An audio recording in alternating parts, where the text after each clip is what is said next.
প্রতিটা ম্যাচ, প্রতিটা মুহূর্ত, জয়ের উল্লাস আর হারের নীরবতা, মাঠের খেলা, টেবিলের খেলা, আবেগ, অ্যাকশন আর বিশ্লেষণ। খেলা যেমন, খবর তেমন গরমাগরম। Welcome to Star Play. আপনাদের সাথে আছে আমি সারা মাহবুব। শুরুতেই শিরোনাম। ডারউইনে টানা দ্বিতীয় দিনের মতো অনুশীলনে টাইগাররা, বিশ্রামে লিটন সৌম্য। প্রস্তুতি ম্যাচকে সামনে রেখে বিশেষ পরিকল্পনা টিম ম্যানেজমেন্টের। চলনে গড়নে বোলিং স্টাইলে মিচেল স্টার্কের জেরক্স কপি। ভবিষ্যতের ভাবনায় আলোচনায় জুবা, পেসার শেখ আকাশ। গতিতে বিট করতে চান নাহিদ রানাকে। সাফের আগে বাংলাদেশ দলে যোগ দিবেন আরও 5 বাংলাদেশি বংশোদ্ভূত ফুটবলার। সেপ্টেম্বরে হামজা ফারহানের 2 ক্লাবের মুখোমুখি লড়াইয়ের অপেক্ষা।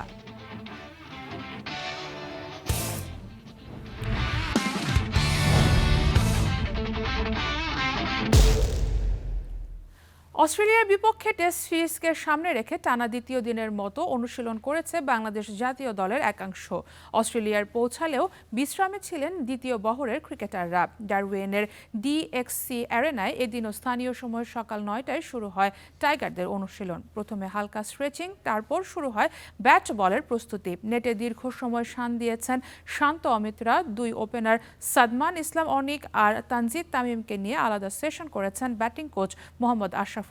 তালহা জুবায়েরের ক্লাসে বাধ্য ছাত্র 2 পেসার তাসকিন আহমেদ আর খালেদ। এদিকে দলের সাথে যোগ দিলেও ভ্রমণ ক্লান্তিতে দ্বিতীয় দিনের অনুশীলনে ছিলেন না দ্বিতীয় বহরের 7 ক্রিকেটার। কাল থেকে গোটা দলকেই পাবে ম্যানেজমেন্ট। 13 আগস্ট মাঠে নামার আগে 7 আগস্ট খেলবে একটা প্রস্তুতি ম্যাচ।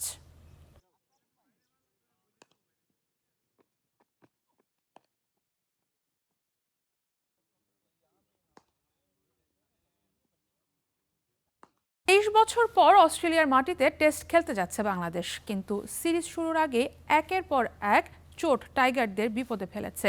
তবে এর মধ্যে ব্যাটিংয়ের শুরুটাও হয়ে উঠেছে বড় দুশ্চিন্তার কারণ।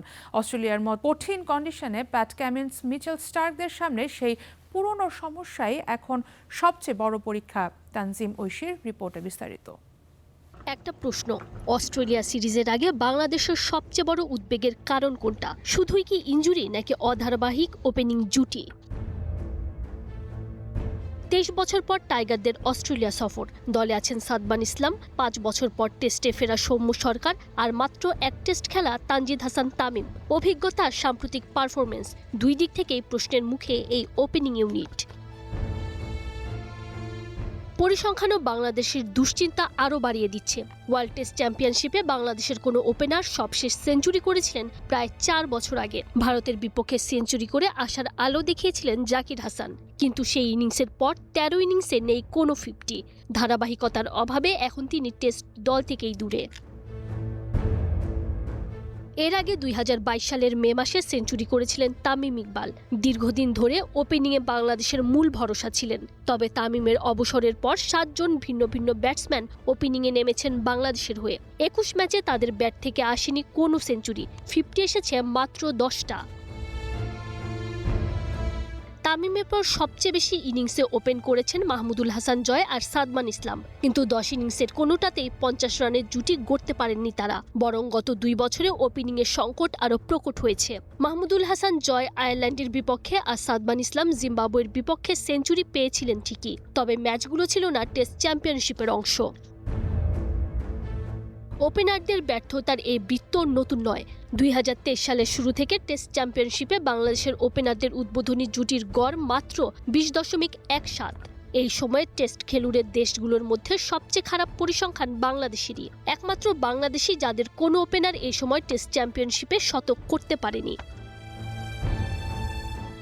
ওপেনিং নিয়ে অনেক কথা হলেও ধারাবাহিক পারফরমেন্স আসে না। এ নিয়ে কি ভাবছেন দলের অধিনায়ক নাজমুল হোসেন শান্ত?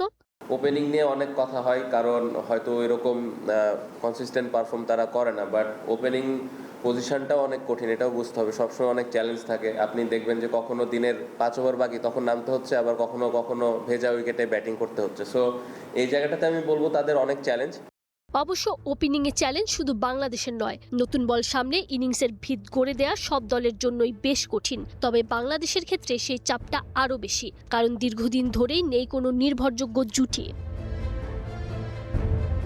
আর অস্ট্রেলিয়ার মাটিতে অপেক্ষা করছে আরও কঠিন পরীক্ষা। Pat Cummins, Mitchell Starc, Josh হ্যাজেলউডদের গতি, সুইং আর বাউন্স সামলে শুরুটা ভালো করতে না পারলে বড় সংগ্রহ করা কঠিন হবে বাংলাদেশের জন্য।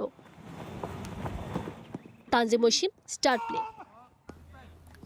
বাংলাদেশের তো বটেই, ডেবিউর পর থেকে টেস্ট ক্রিকেটে বিশ্বের দ্রুতগতির বোলার নাহিদ রানা, যেখানে গড় গতিতে তিনি পেছনে ফেলেছেন মিচেল স্টার্ক, জোফরা আর্চারদের মতো গতি দানবদের। 23 বছর পর অস্ট্রেলিয়ান সয়েলে ঐতিহাসিক সিরিজ খেলবে বাংলাদেশ। ইনজুরিতে এই সিরিজ থেকে ছিটকে গেছেন স্পিড স্টার। এতে আশাহত সাবেক অধিনায়ক আকরাম খান। বিস্তারিত রেদওয়ান শাওনের রিপোর্টে।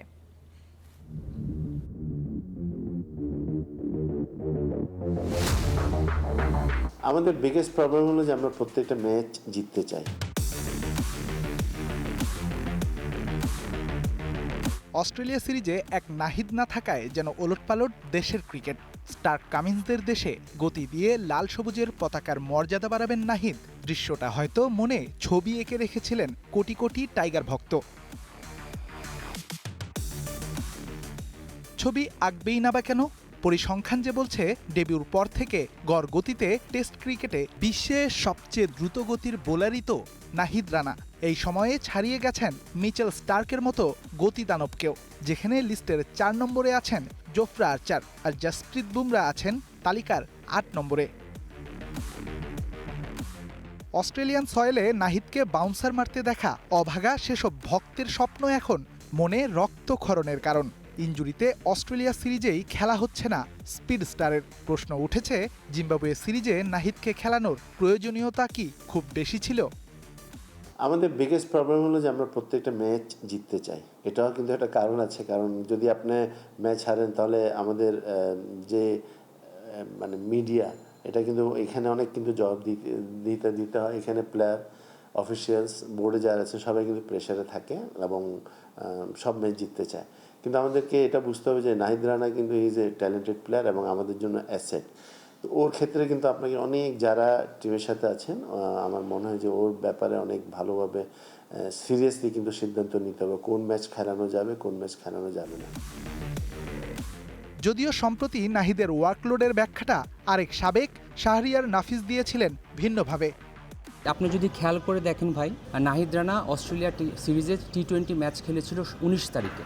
ইনফ্যাক্ট 18 দিন পরে ও ফার্স্ট ওয়ানডে খেলে। ওখানে সে 10 ওভার বোলিং করে, তারপরে 6-এর পর 9 সে আরও 10 ওভার বোলিং করে। তার বোলিং ছিল 10-20 ওভার, ঠিক আছে। সো 20 দিনের মাথায় হি বোল্ড 20 ওভার। তারপরে টি-20 ম্যাচে 4 ওভার করে 24 ওভার। 25 ওভার বোলিং করার পর 25 ওভার 3 ম্যাচের পর ওর সাইড স্ট্রেনের ইনজুরিটা হয়।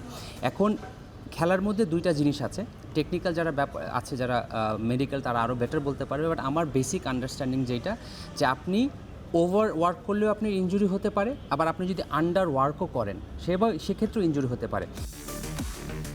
অস্ট্রেলিয়ায় আনুষঙ্গিক পরিস্থিতি বাংলাদেশের বিপক্ষে, কিন্তু বিরুদ্ধ পরিস্থিতি টাইগারদের জন্য হয়ে আসতে পারে আশীর্বাদ হয়ে। বর্তমান বিশ্বে টেস্ট ক্রিকেটে দুনিয়ার দ্বিতীয় দ্রুতগতির পেস অ্যাটাক আছে নাজমুল শান্তর কাছে। তাই আসন্ন সিরিজেই অজিদের চমকে দেওয়ার সুযোগ হাসান মাহমুদ, তাসকিন আহমেদদের সামনে। Redwan Shawon, Star play.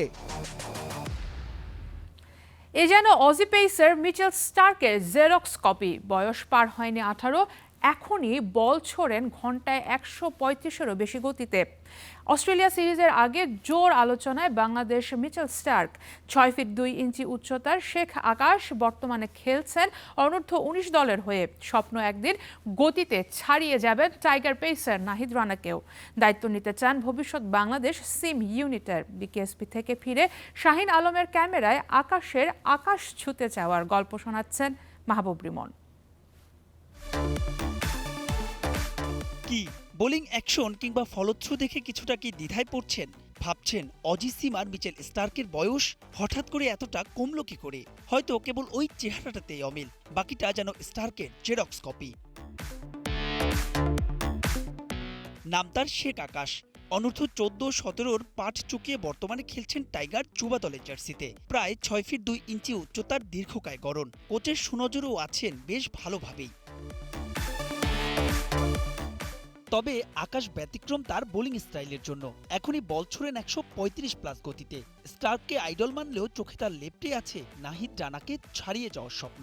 আমি মিচেল স্টারকে ছোট থেকে ফলো করি। তারপরে যখন একাডেমিতে প্র্যাকটিস করতাম তখন স্যার তারপরে সিনিয়র ফ্রেন্ড সার্কেল বলতো আর কি যে মিচেল স্টারকে মতো লাগে। আমি বর্তমানে স্বপ্ন দেখতেছি আমি নাহিদ রানাকে মানে ওনার আর কি বিট করবো এরকম, যেহেতু এখনই 135-36 করতে পারতেছি তো হয়ে যাবে ইনশাল্লাহ। আকাশের আরও একটা ইতিবাচক দিক মুগ্ধ করবে আপনাকে, সর্বদাই শেখার ইচ্ছা। জানেন যাত্রাটা কেবল শুরু, যেতে হবে বহু দূরে। আস্তে আস্তে ডে বাই ডে বাড়তেছে, স্কিলফুল হচ্ছে আরো, ফ্রন্ট ফুট ব্যাক ফুট তারপরে হ্যান্ড রোটেশন এইসব নিয়ে আর কি কাজ করতেছি, ব্যালেন্স নিয়ে কাজ করতেছি, বোলিং এর সময় কোন জায়গায় আর কি কাজে লাগে ওইসব পার্ট জিম করে স্ট্রং করতেছি, কন্টিনিউয়াস রানিং হচ্ছে। লোয়ার পার্টে যদি আপনি স্টেবল থাকতে পারেন তো 140+ বল করার কি ভালো, তারপরে ইনজুরি ফ্রি থাকা এসব হবে আর কি। একটা চার্ট বানাই দিছে তো ওই জায়গায় কোন জায়গায় উইক আছে কোন জায়গায় স্ট্রং আছে ওই জায়গায় পড়ি আর ওই জায়গায় আর কি জিম নিয়ে কাজ করতেছি ওইসব পয়েন্ট নিয়ে, যাতে ইনজুরি ফ্রি থাকতে পারি। যে গাছটা বড় হবে তাকে দেখে বোঝা যায় আসলে কত উপরে যাবে, কত দূরে যেতে পারে। হাইটও খুব সুন্দর, সুইং করার অ্যাবিলিটি আছে। অবশ্যই আমরা আমাদের সবার প্রত্যেকটা ছেলেকে যেভাবে নজরে রাখতে হয়, আকাশও আমাদের ওরকম নজরে আছে, যাকে আমরা ভবিষ্যতের জন্য বাংলাদেশ টিমের জন্য তৈরি করতে পারি। এর আগেও বয়সভিত্তিক পর্যায়ে অনেকে প্রত্যাশার বেলুন ফুলালেও তা চুপসে গেছে দ্রুতই। সে মিথ ভেঙে যাক আকাশের ক্ষেত্রে, আকাশরা স্পর্শ করুক আকাশ। সামনেই এশিয়া কাপ, তার আগে আফগানিস্তানের বিপক্ষে দ্বিপাক্ষিক সিরিজ। যাত্রাটা হোক আরও smooth. Mahbub Rimon, Star Play, BKSP, Savar. Asian Cup বাছাইয়ের কঠিন লড়াইয়ের আগে একের পর এক অরিজিন ফুটবলারকে দলে যুক্ত করে ভবিষ্যতের জন্য শক্ত ভিত গড়তে চাইছে বাফুফে। জিদান ইউসুফকে দিয়ে শুরু হওয়া এই নতুন অধ্যায়ে আরও কয়েকজন প্রবাসী তরুণও যোগ দেওয়ার অপেক্ষায়। সেই শক্তি নিয়েই তাসখণ্ডে নিজেদের সেরাটা দিতে মুখিয়ে বাংলাদেশ অনূর্ধ্ব-20 দল। বিস্তারিত গোলাম মোর্শেদের রিপোর্টে। এএফসি অনূর্ধ্ব-20 এশিয়ান কাপ 2027 বাছাই পর্বকে সামনে রেখে অরিজিন ফুটবলারদের নিয়ে দল আরও শক্তিশালী করছে বাংলাদেশ ফুটবল ফেডারেশন। সেই পরিকল্পনার নতুন সংযোজন হতে যাচ্ছেন ইংল্যান্ড প্রবাসী 19 বছর বয়সী উইঙ্গার অ্যাডাম আব্বাস। 4-5 দিনের মধ্যেই বাংলাদেশে এসে অনূর্ধ্ব-20 দলের ক্যাম্পে যোগ দেবেন অ্যাডাম। 7 অথবা 8 আগস্ট ঢাকায় পা রাখবেন এই তরুণ ফুটবলার। অ্যাডাম আব্বাস আগামী 4-5 দিনের ভিতরে ইনশাল্লাহ এসে পৌঁছাবে। আমাদের একটা খুব ভালো স্ট্রাইকার মাহিম, ও আর্মি টিমের সাথে খেলার সময় যশোরে সে একটু পড়ে যেয়ে হাতে তার রিস্ট ফ্র্যাকচার হয়, তবে ওটা ফ্র্যাকচারটা অত জটিল না, সাথে সাথে ফিক্স করা গেছে। ওকে আমরা ঢাকায়ও নিয়ে এসেছিলাম, ঢাকায় কনসালটেন্টরা তাকে দেখেছেন এবং বলেছেন যে 3 উইক্সের ভেতরে সে রিকভার করে ফেলবে, এবং আশা করছি যে ও আলটিমেটলি আমাদের আন্ডার-20 যে আমরা টিমটা যাচ্ছে স্কোয়াডে এসে থাকবে। ম্যানচেস্টার ইউনাইটেডের যুব দল ও বার্নলি অনূর্ধ্ব-18 দলের হয়ে খেলা অ্যাডামকে নিয়ে গত এপ্রিল থেকেই কাজ শুরু করেছে বাফুফে। প্রয়োজনীয় আনুষ্ঠানিকতা সম্পন্ন করে তাকে অনূর্ধ্ব-20 দলের সঙ্গে যুক্ত করার প্রক্রিয়াও শেষ হয়েছে। অ্যাডামের আগে ইংল্যান্ড প্রবাসী ডিফেন্ডার জিদান ইউসুফ ও মাহি খান এরই মধ্যে ক্যাম্পে যোগ দিয়েছেন। এছাড়া অস্ট্রেলিয়ার প্রবাসী ঈশান মালিক এবং যুক্তরাষ্ট্র প্রবাসী ফারজাদ আফতাবও পর্যায়ক্রমে অনূর্ধ্ব-20 দলের সঙ্গে যুক্ত হওয়ার অপেক্ষায় রয়েছেন। আশা করছি ওখানে হয়তো 2-3 জন বাংলাদেশি যারা বাইরে থাকেন তারা এসে আমাদের সাথে যোগ দেবেন অস্ট্রেলিয়া এবং ইংল্যান্ড থেকে। 5 জনের নাম হলো জিদান ইউসুফ, মোহাম্মদ মাহি খান, এহসান মল্লিক, ফারজাদ আফতাব এবং আদম আব্বাস।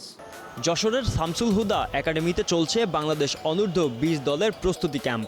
আগামী 31 আগস্ট থেকে 6 সেপ্টেম্বর উজবেকিস্তানের তাসখণ্ডে অনুষ্ঠিত হবে এএফসি অনূর্ধ্ব-20 এশিয়ান কাপ বাছাই পর্ব, যেখানে বি গ্রুপে বাংলাদেশের প্রতিপক্ষ স্বাগতিক উজবেকিস্তান, সিরিয়া ও ভারত। গোলাম মোর্শেদ, স্টার প্লে। সাফ চ্যাম্পিয়নশিপে বাংলাদেশের জার্সিতে একসাথে লড়ার কথা তাদের, কিন্তু তার আগেই ইংল্যান্ডেই হতে যাচ্ছে অন্যরকম এক বাংলাদেশি দ্বৈরথ। একপাশে জাতীয় দলের অভিজ্ঞ মিডফিল্ডার হামজা চৌধুরী, অন্য পাশে বাংলাদেশের ভবিষ্যৎ তারকা হিসেবে আলোচনায় থাকা ফারহান আলী ওয়াহিদ। আগামী 22 সেপ্টেম্বর লেস্টার সিটি ও ফুলহ্যাম অনূর্ধ্ব-21 দলের হয়ে EFL ট্রফির ম্যাচে মুখোমুখি হতে যাচ্ছেন হামজা ফারহান। বাকিটা জানাচ্ছেন তানজিম ঐশী। মাঝমাঠে হামজা চৌধুরী, আক্রমণে ফারহান আলী ওয়াহিদ, সাফে এই জুটিকে একসঙ্গে দেখার অপেক্ষায় বাংলাদেশ। তবে তার আগেই লাল সবুজ নয়, বরং একে অপরের প্রতিপক্ষ হিসেবে মাঠে নামতে যাচ্ছেন দুই ফুটবলার।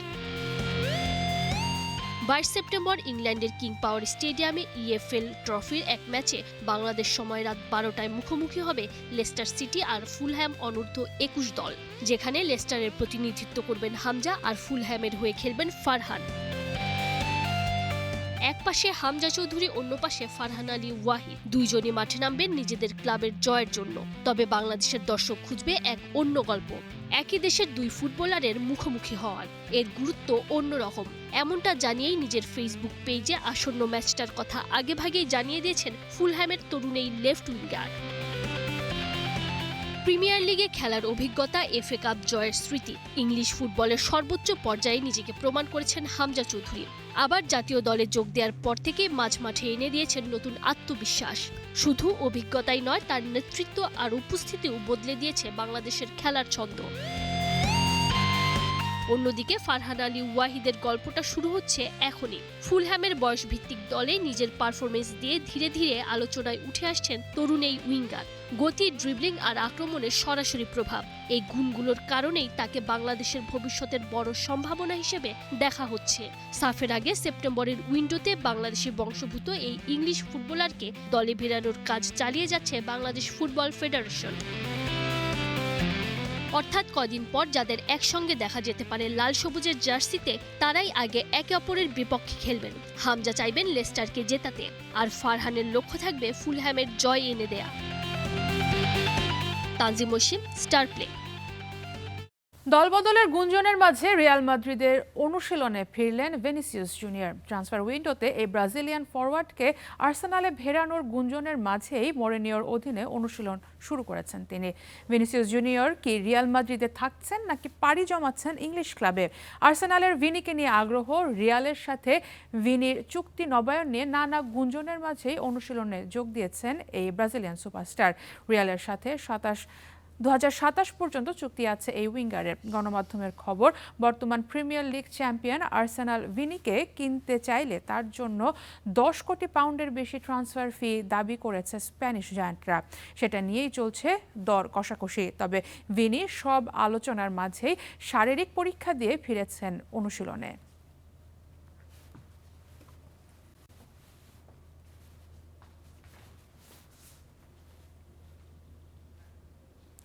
রিয়াল মাদ্রিদ থেকে ফুলহ্যামে যোগ দিলেন গঞ্জালো গার্সিয়া। 4 কোটি ইউরোতে মাদ্রিদ থেকে ইংলিশ ক্লাবে পাড়ি জমিয়েছেন তিনি। ফুলহ্যামের সাথে 5 বছরের চুক্তি করেছেন গার্সিয়া। 10 বছর বয়সে মাদ্রিদের একাডেমিতে যোগ দেওয়া গার্সিয়া লস ব্লাঙ্কোদের হয়ে 39 ম্যাচ খেলে 8 গোল করেছেন। গত মৌসুমে আর বেলোয়ার কোচিংয়ে রিয়ালের হয়ে খেলেছিলেন তিনি। এবার ফুলহ্যামেও তার অধীনে খেলবেন এই 22 বছর বয়সী ফরওয়ার্ড। আলভারো আর বেলোয়ার দলে এরই মাঝে অভিষেক হয়েছে বাংলাদেশি বর্ষভূত ফুটবলার ফারহান আলী ওয়াহিদেরও।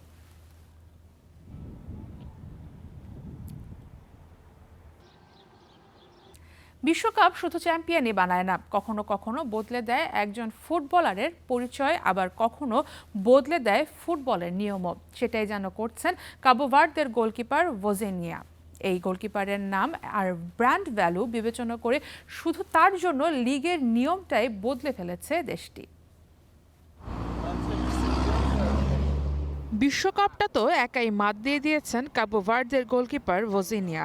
এর পরপরই তাকে নিয়ে আলোচনা শুরু করে ভিন্ন ভিন্ন দেশের ভিন্ন ভিন্ন ক্লাব। শেষ পর্যন্ত ভোজিনিয়াকে দলে ভিড়িয়েছে চিলির ঐতিহ্যবাহী ক্লাব কোলো কোলো। কিন্তু নতুন ক্লাবে যোগ দিয়ে সামনে আসে এক অদ্ভুত বাধা। চিলি লিগের নিয়ম অনুযায়ী জার্সির পেছনে খেলোয়াড়ের ডাকনাম ব্যবহার করা যেত না। অর্থাৎ পুরো বিশ্ব যে নামে চেনে ভোজিনিয়া, সেই নামটি জার্সিতে লেখার অনুমতি মিলছিল না এই গোলকিপারের।